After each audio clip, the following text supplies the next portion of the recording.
Hello and welcome back to my video blog. This week we're talking about Sheffield because I went there on Tuesday. Now Sheffield is extremely close by, one of the reasons why I chose to go there. It was about 45 minutes to an hour on the bus, so very quick ride, but when I got there I discovered I chose the wrong station to go to. So instead of in the heart of Sheffield, which is where I was trying to go because that's where everything is, I was an hour's walk away from all that. Actually a bit more. So that was a bit of a shock. I actually ended up at Meadowhall, which is kind of like a station to go to other places. And I had to be like, alright, let's figure this out. Got a return ticket on the tram for about £4. Tram pulled in right as I went down to the platform and took a short, less than 10-minute ride over to the actual heart of Sheffield. And when I got out of that train station, then I was finally where I needed to be. And the first place I went was the Millennium Gallery. Now, there's a special exhibit going on in the Millennium Gallery and all over England actually, where they have a collection of Leonardo da Vinci's sketches, and each of a selected few museums is going to get a few, and they'll each have little exhibits on Da Vinci. So Sheffield was one of those places. So the first thing I got to do was see some Da Vinci sketches on water and on anatomy, and then I went over to Sheffield's silver collection because that's kind of what they're known for, is making silverware, cutlery, scissors, that kind of thing. Most notable things I saw were a knife and fork that looked like dragons, and then a giant turtle soup holder shaped like a turtle, which is unfortunate for the turtles, but kind of cute out of context. And then finally in that museum was kind of like a little natural exhibit, and it was created originally as a sort of escape for people from city life to go in and be surrounded by rocks and crystals and pictures of birds and mountains, and it was designed as something they could walk through on their way to work and get this sense of being connected to the natural world while still living in an urban area. Speaking of which, right outside the gallery is a big enclosed greenhouse with tropical plants, desert plants, every kind of plant, and it's called the Winter Garden. So there's a little cafe outside, some little art booths, but it's also just a walkway in between places in the city. So just on your way to work you can walk through a very pretty garden, which is nice. And then right outside of that is the town hall, which is absolutely beautiful. It wins my award for best town hall in England I've seen so far. There's just great structural pieces and fountains and water. It is just very nice. And then there's also these big metal spheres everywhere, which I don't know what that's about, but it was kind of cool, so well done. So after that I went to the Graves Museum, which is on the 3rd or 4th floor of the library, and unfortunately it was pretty much closing as soon as I got there, but I was able to see an exhibit on this photographer and painter from the 60s, so that was cool. I saw that. I didn't get to see the other half, however, which I think has more of the general art exhibits. Not really sure why they closed. I usually plan out all the times of everything, so I have a pretty good itinerary for myself, but oh well, such is life. So after that, I just took a walk down to the Sheffield Cathedral, which was in service when I went there, so unfortunately I couldn't really walk into the actual cathedral portion, though I did see it through the glass windows, and it was very pretty, but I kind of just had to behold it from the outside for the most part, which is okay too. Now it was after this that I decided to take a big loop around the city of Sheffield, and I walked over to Kelham Island. This place has a lot of cool graffiti that I found, and it's just kind of generally along the riverside. So it was a pretty walk, and not a lot to do on the island, I didn't think, but also I think it's a bit more like a peninsula when you think about it. But glad I walked there, and then after that I went to the site of the Sheffield Castle. Now this isn't anything grand, it's kind of just like a large grass expanse covered by a big wall with holes in it, so you can't really see anything too majestic, you just have to use your imagination. Now after that I took a walk down the side of the River Don, which runs through Sheffield, and I went over to the Sheffield Art Institute, which is a university in Sheffield, and they have a small exhibit on that I went to see, so that was fun. I did see the town hall, which is different, I think. I think that's where the council people actually meet, and there's a little statue of the Women of Steel, which is apparently a big thing in Sheffield. Steel, and the women who work with it. Go them.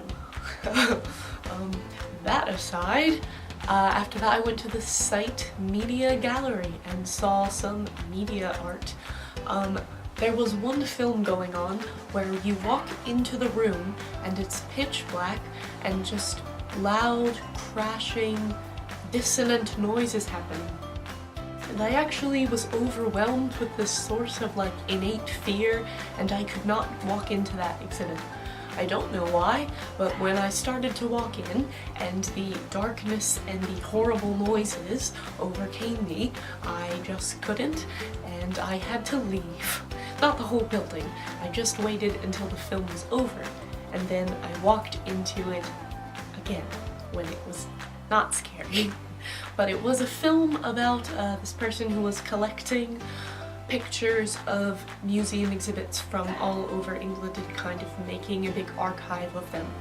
But it did have this very monotone Google Translate voice on it, and that was a bit annoying.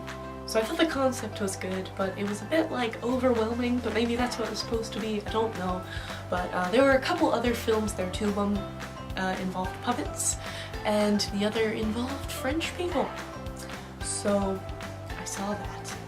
Now after all that, I was ready for a cup of tea, so I went to the art house, which is connected to a small chapel that you can walk in and peek around, but really I was there for the tea.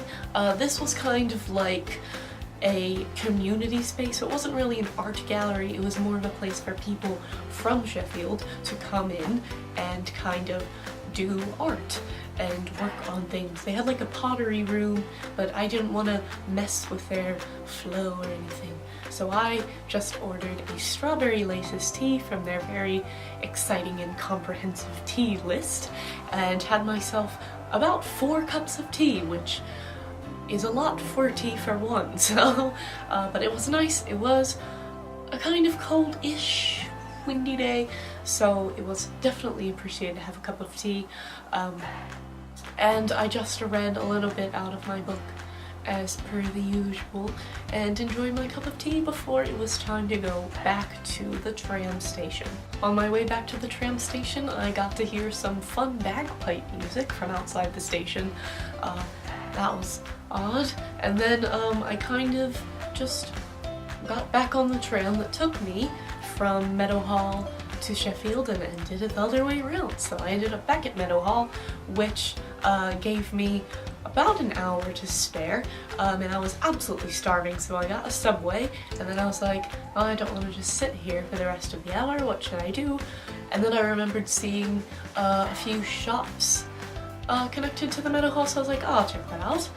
Lo and behold, it is a ginormous mall with every store that I've ever heard of in England.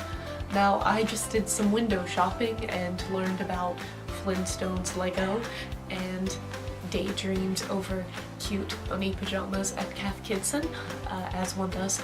But yeah, I was almost fearful that I was going to get lost before I could catch my bus, because there were 2 floors, and when I thought that that was the end of it, those 2 floors merged out into different branches, and it was like the Trafford Centre all over again.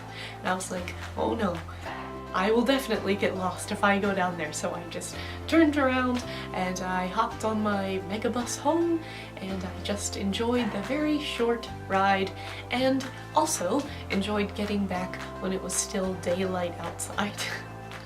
Now, when I got back, a funny story, my power went out several times. I was in complete darkness, and so was everyone else in the flat, and we found out that it's because one of the stoves, when you turn them on, it tripped the power, and we just couldn't use that stove.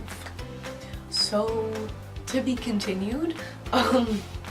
Yeah, that was fun. And then it also happened to be Fat Tuesday, the day we eat lots of donuts, but unfortunately I did not get any donuts because the English tradition is to make pancakes, and they call it Pancake Tuesday, and I did make pancakes.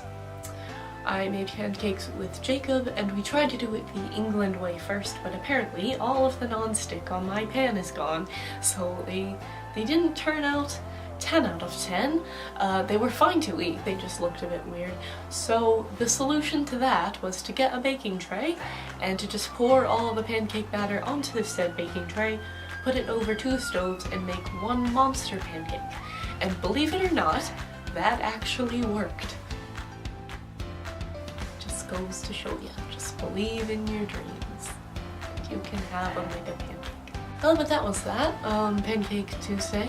A success by my accounts. And then on Wednesday there was a rainbow, which always amazes me but amazes no one else because it rains a lot here and there's always rainbows. Now on Thursday it was Mental Health Day at Leeds Beckett, and I was invited by the Leeds Beckett Poetry Society to say 2 poems.